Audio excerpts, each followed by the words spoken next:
आने वाली नस्लें तुम पर फख्र करेंगी हम असरों, जब भी उनको ध्यान आएगा तुमने फिराक को देखा है।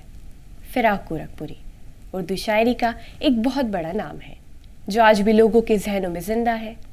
आज यानी 28 अगस्त को उनके जन्मदिन के मौके पर हम उनसे जुड़ी अहम बातें बताने जा रहे हैं। आदाब, आप देख रहे हैं आवाज़ वॉइस और मैं हूँ आपके साथ अमीना माजिद। उर्दू के एक ऐसे शायर फिराक गोरखपुरी जिन्हें अंग्रेज़ी का बादशाह कहा गया, उर्दू के पहले ज्ञानपीठ पुरस्कार से सम्मानित हुए थे। इसी खंडर में कहीं कुछ दिए हैं टूटे हुए, इन्हीं से काम चलाओ बड़ी उदास है रात। फिराक गोरखपुरी की लेखनी में रात का जिक्र बहुत जगहों पर आया है।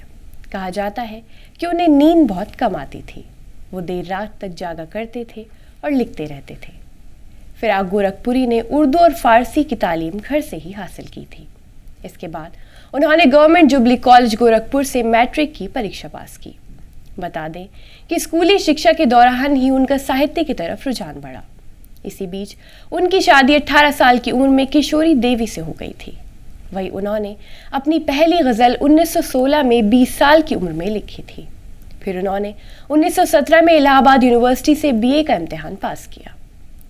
1919 में फिराक गोरखपुरी सिविल सर्विसेज के लिए चुने गए, लेकिन कुछ समय में नौकरी को छोड़कर महात्मा गांधी के असहयोग आंदोलन में वो शामिल हो गए। बता दें कि 1920 में ब्रिटिश हुकूमत के खिलाफ आंदोलन के लिए उन्हें 1.5 साल जेल में भी रहना पड़ा। फिराक गोरखपुरी सिर्फ अपने वक्त के ही शायर नहीं थे। उन्होंने जो लिखा उसे अगर आज के नज़रिए से भी देखा जाए तो उसमें मौजूदा वक्त की दुनिया भी नजर आती है।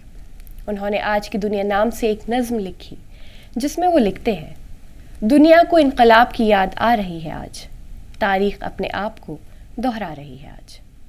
बता दें कि गुले नगमा नाम के लिए उन्हें फिराक गोरखपुरी को ज्ञानपीठ पुरस्कार से भी नवाजा गया था।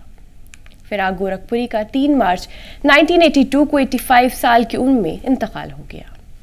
एक मुद्दत से तेरी याद भी आई ना हमें, और हम भूल गए हों तुझे ऐसा भी नहीं।